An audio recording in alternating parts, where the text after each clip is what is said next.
I got a Showstopper, ladies and gentlemen. In this video, I'm going to tell you whether or not it's worth you getting one yourself. Join me for an in-depth look at the first fully automatic shotgun in the division. Stick around.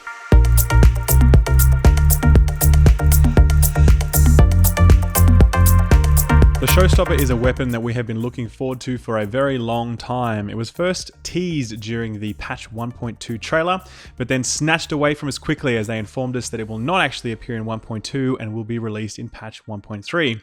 Patch 1.3 is now here and I have my hands on this thing and I'm finally able to tell you that unfortunately the wait was not worth it. The Showstopper, based on the AA12 automatic shotgun, is a brilliant concept and plays beautifully. It really does feel magnificent to use. However, its base damage values and its rates of fire are simply not up to par to bring it to the point where it is going to be a competitive option versus other choices such as the SAS G12, the PvE shotgun of choice. Having said that, I'm going to give you a really detailed breakdown of exactly how this weapon performs, how you should mod it, and also talk about the fact that it still is bugged on two fronts. Firstly, it procs Sentry's Call, which it should not do at this point, but in my view it absolutely should, and I'm going to tell you why. And secondly, when you are behind cover, the reticle bloom shrinks to almost nothing. It's like balanced back in patch 1.1, which is a bug, but well, I think it's a bug because it's just, there's no way it should work this way. And I really think that this should also be retained because it actually helps this named weapon find a really awesome, unique niche that, in my view, named weapons really need to occupy if they are going to become relevant into the future. So first of all, let's talk about base damage values. You'll notice that the Showstopper drops at 229, and if you're wondering where you get it, you actually get it from heroic missions. I got mine on the very first heroic mission that I ran. It was Lexington. However, it is an equal chance to drop across all heroic missions. I believe it's around 7%. I'm going to put out a separate video on that later on just how to farm it really quickly and efficiently. But yeah, that's how I got it. So it drops at 229, but the first thing you'll notice is that its base damage values are very, very low. And just a quick note about damage values that you'll see during this video, they are dependent upon firearms. So my firearms value will be different to yours. So we will have different base damage values. So that's why you might see a discrepancy in the number. Its base damage is 30.5k, and that means that if I fire a body shot, 8 pellets will fire, and collectively those 8 pellets will deal around 30k damage, and you can actually see that here as I demo it. I'm going to shoot the weapon. You're seeing that there's doing roughly 4,000 damage per bullet. Per pellet, and there are 8 pellets. So that's how you know that that is working, and that's how that's calculated. We're looking at an RPM of 240, which is actually, well, obviously quite fast. It's the fastest of any shotgun. And we're looking at a mag size of 20, which is very, very large. Now, if we look at the talents on this, it's important to understand that the first 2 talents that you get on a Showstopper are random. You will be able to recalibrate these talents in the future, but currently this is bugged. So at the moment you are stuck with what you get, but hopefully this will be changed soon. I rolled Accurate and Brutal. Accurate is not a good talent for the Showstopper because it already becomes so accurate over time that it's a totally wasted stat. So I would roll that off. And secondly, we have Brutal, which is a fantastic talent for this weapon, probably one of the best ones you can get for it. Truly spectacular, very happy with that. And finally, Showstopper. Your accuracy with this weapon is increased the fewer shells you have left in the magazine. So I'm going to show you how that works now. As you can see, I'm standing here, I'm firing at the dummy, and every bullet that I fire, my reticle is going to get smaller and smaller. You can see it shrinking and shrinking until it reaches its smallest point when you get to the red bar below the reticle. That's denoting how much ammo you've got left. It will actually not get any smaller after that. So it's a very, very tiny reticle. As you can see, if the weapon had more optimal range, it would be possible for me to get headshots at this range with great ease. However, obviously it doesn't have that the required optimal range.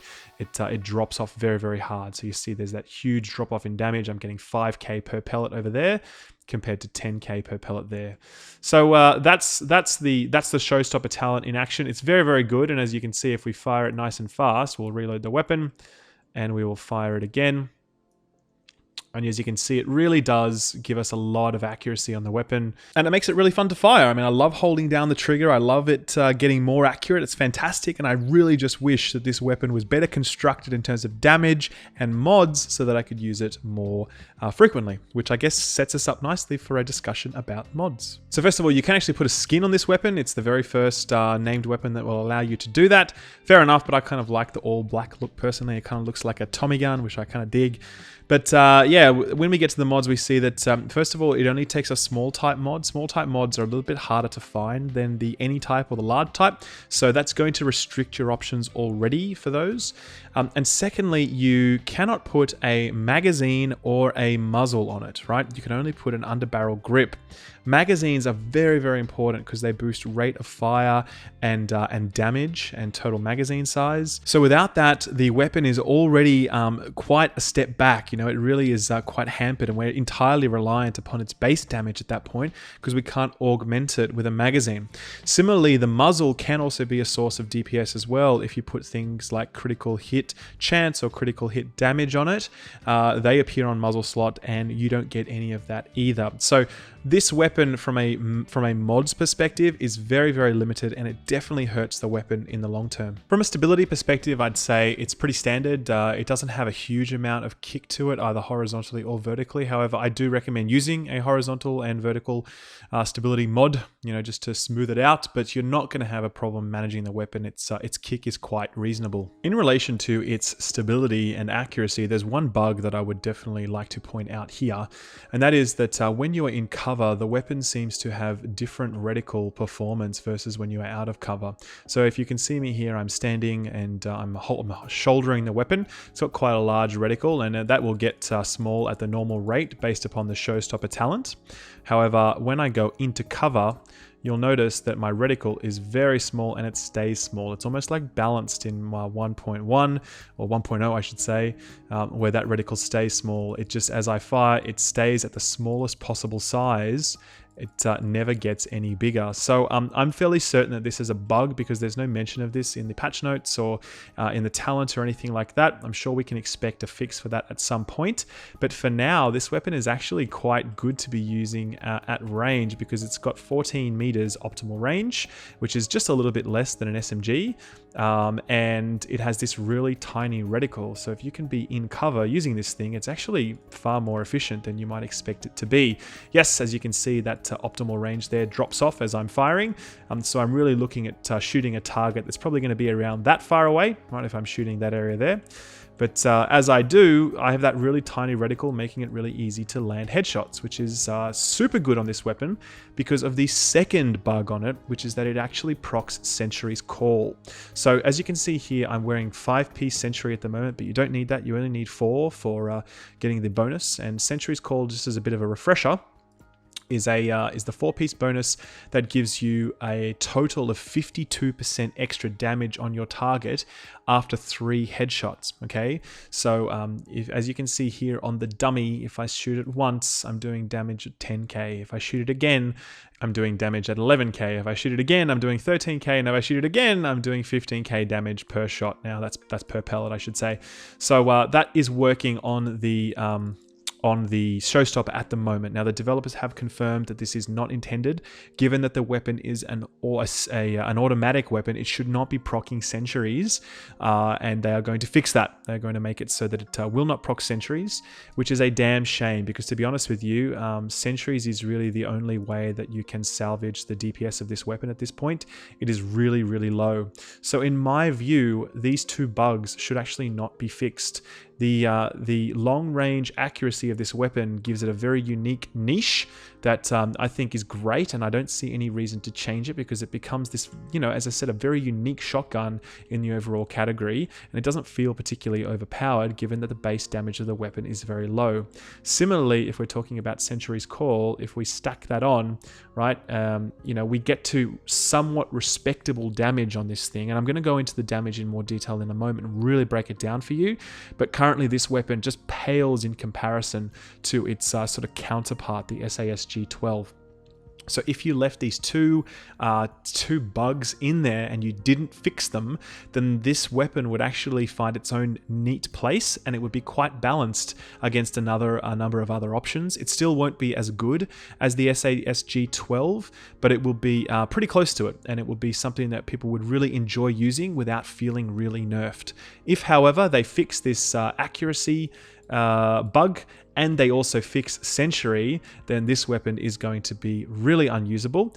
And I'm going to tell you why as I take you through the DPS analysis next. So for this next part, all of the workings are in the spreadsheet below in the description. You can follow along there, and it just gives you a breakdown of how the weapon performs across different comparison points. So obviously the Showstopper itself is on the first tab of the document, and you'll see that its DPS is around 185k as a 229 weapon, right? Compare that, if you will, to an SASG 12 at 204. That's already doing 157k DPS. Okay, so even there, we're seeing from a DPS perspective only 30k extra DPS on the Showstopper, even though it's a 229 weapon compared to the SASG, which is 204. Okay, so now that SASG I was running with before was actually running with a 14% damage mod, and if we kick the SASG up to a 229 gear score item, we see the SASG is doing 230k DPS as compared to the Showstopper's 185k, right? So already the SASG has become a higher DPS weapon just from that point. If we take that one step further and we then add sentries to the SASG, because Sentry's Call does proc on an SASG, and it's intended to do that. It's not an automatic weapon, so it will proc, and it will continue to proc that.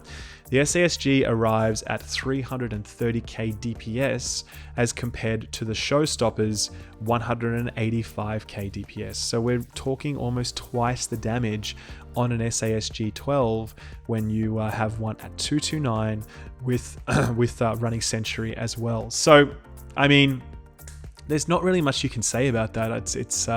It's huge, you know, it really is huge. And obviously Sentry inflates it a lot, but even without Sentry, the SASG is still a better option by a very large margin. We're talking over, 40k DPS versus the two of them. And, and the burst fire DPS of the SASG is much stronger as well. The SASG is at 479k burst fire. That's, if you exclude reload speed from the calculation, the SASG is much better.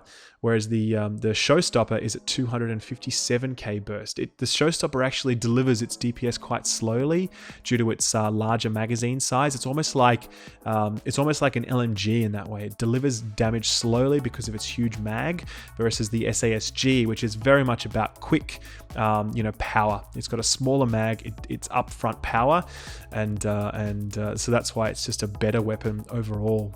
So that's that. The very last thing I will mention is that the one is none talent, if you're using it with a shotgun, will give you endless ammo so long as you can continue to chain your headshots. And this works really well on both the Showstopper and the SASG 12.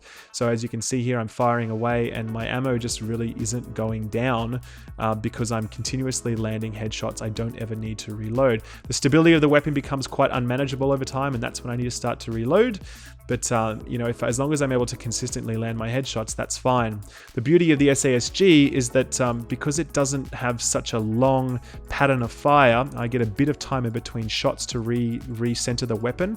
I can actually continuously fire at the head without losing that, without needing to reload the way that I need to with the Showstopper. So that's another thing that makes the SASG better. If you can line up consecutive headshots on your target, you actually won't ever need to reload this weapon, but you will need to reload the SASG due to the recoil pattern that will eventually kick in after long enough.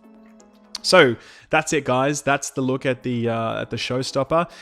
It is a missed opportunity, sadly. It's a weapon that is okay at the moment while it's bugged, but still not as competitive as the SASG. But when you fix it, you will break it, and it will stop being good in any way, and it will really just be a nice to have, fun weapon that you can use when you're running around different circumstances. What I would recommend, though, that those of you that are thinking of running the the Alpha Bridge gear set might want to consider this as a secondary shotgun to an SASG. So, you know, the Showstopper talent that you get on your shotgun could actually be really useful on an SASG if you're running that Alpha Bridge. And just to be clear for those that don't know, the Alpha Bridge gear set allows you to equip, you know, 4 pieces of that gear set. And if you're using 2 of the same weapon, so 2 shotguns, you actually get all 6 talents active while you're using one of your shotguns, so long as you meet all of the requirements. So let's say you don't have the electronics to meet one of your talents, that's still not going to be active for you. But if you meet all the requirements of all of your talents across both weapons, you are going to be able to benefit from all 6 talents simultaneously. So if you've got a Showstopper in your bag and an SASG out and you're firing that, your SASG will actually get more accurate over time, making the already strong SASG an even stronger shotgun than it already is. So it's a bit of a no-brainer on that one as well. I recommend getting the Showstopper because it's fun and it's cool, but I really only recommend using it if you are looking to run an Alpha Bridge set that is driving or aiming to use an SASG more than anything else, because yeah, that's really where this weapon is going to see its best use. That's it from me, guys. It's Skill Up signing off. If you found this video useful, please do drop it a like, as it helps me out in a very big way. And also consider maybe whitelisting me on your ad block. I have decided that I would like to go full-time on YouTube, and I'm part-time at the moment, and I would love to be able to do that. And you disabling your ad blocker for my videos when you watch them is actually a really huge help towards that goal. And obviously, if you haven't subscribed yet, hit that subscribe button now. As you can tell, there's tons of Division content on my channel, and that's never going to change. I'm always going to be trying to bring you guys the best Division content that I can. Until next time, guys, take good care, and I'll see you in the Dark Zone. Bye-bye.